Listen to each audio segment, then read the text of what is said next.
Assalamualaikum warahmatullahi wabarakatuh dan salam sejahtera bagi kita semua.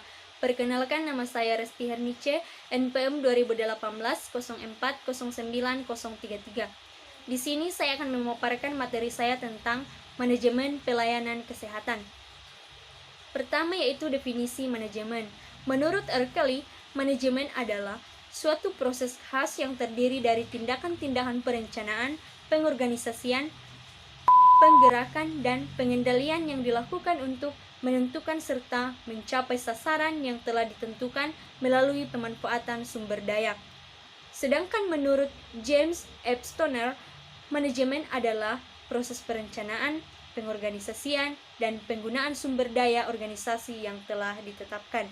Dari kedua pendapat tersebut dapat disimpulkan bahwa arti manajemen adalah: pertama, manajemen merupakan proses kegiatan.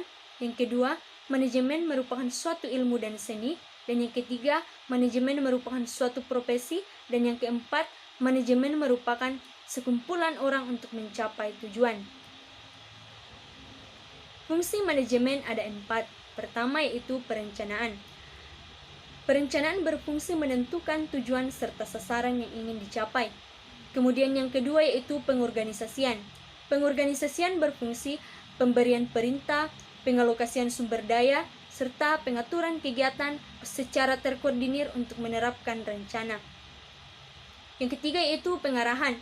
Pengarahan berfungsi menumbuhkan semangat pada karyawan agar dapat bekerja keras dengan giat serta membimbing mereka dalam melaksanakan rencana.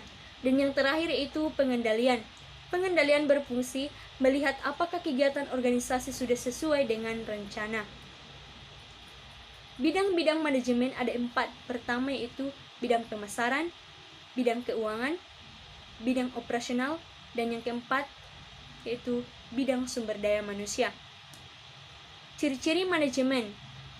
Ciri-ciri manajemen ada 6. Pertama yaitu manajemen diarahkan untuk mencapai tujuan. Kedua, manajemen sebagai proses perencanaan, pengorganisasian, penggerakan, pelaksanaan, dan pengawasan. Dan yang ketiga yaitu tersedia sumber daya manusia, material, dan sumber lain. Keempat yaitu mendayagunakan atau menggerakkan sumber daya tersebut secara efisien dan efektif.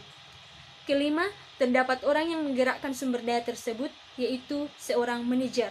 Dan yang keenam, penerapan manajemen berdasarkan ilmu dan juga seni atau keahlian yang harus dimiliki oleh seorang manajer. Manajemen pelayanan kesehatan. Pertama, sistem pelayanan kesehatan di Indonesia yang terdiri dari rumah sakit dan puskesmas. Jenis pelayanannya ada 2 yaitu pelayanan kesehatan dan pelayanan administrasi kesehatan. Apa itu rumah sakit?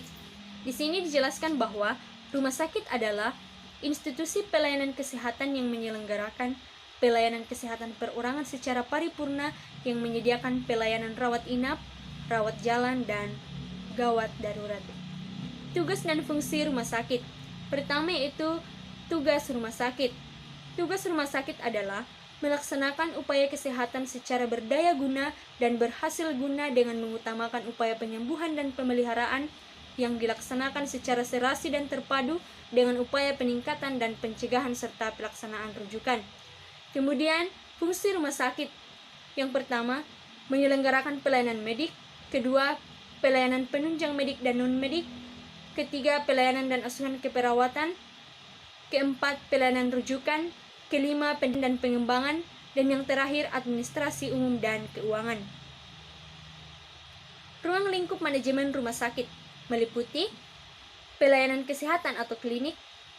Dan yang kedua, pelayanan manajerial atau administrasi. Ruang lingkup manajemen pelayanan rumah sakit ada 2, yaitu pelayanan kesehatan dan pelayanan manajerial. Pelayanan kesehatan terdiri dari 3 bagian. Pertama, pelayanan medik. Kedua, pelayanan penunjang medik.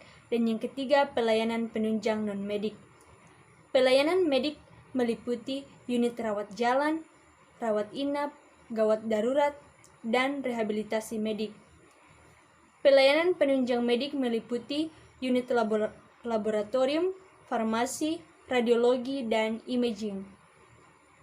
Dan yang terakhir, pelayanan penunjang non-medik meliputi unit gizi, laundry, sarana, serta prasarana. Kemudian pelayanan manajerial terdiri dari 3 bagian. Yang pertama, manajemen kebutuhan pasien. Yang kedua, manajemen sumber daya rumah sakit. Dan yang ketiga, perencanaan pengembangan rumah sakit. Manajemen kebutuhan pasien meliputi penyediaan pelayanan yang baik bagi pasien. Kemudian, manajemen sumber daya rumah sakit meliputi sumber daya manusia, dana, dan fasilitas. Kerangka konsep manajemen pelayanan rumah sakit ada 3, yaitu input, proses, dan output. Input terdiri dari sumber daya. Sumber daya meliputi man, money, material, mesin, dan metode. Proses terdiri dari proses manajemen yang meliputi planning, organizing, executing, dan controlling. Kemudian yang terakhir yaitu output, terdiri dari kepuasan pasien. Sekian materi dari saya. Kurang dan lebihnya mohon dimaafkan. Terima kasih.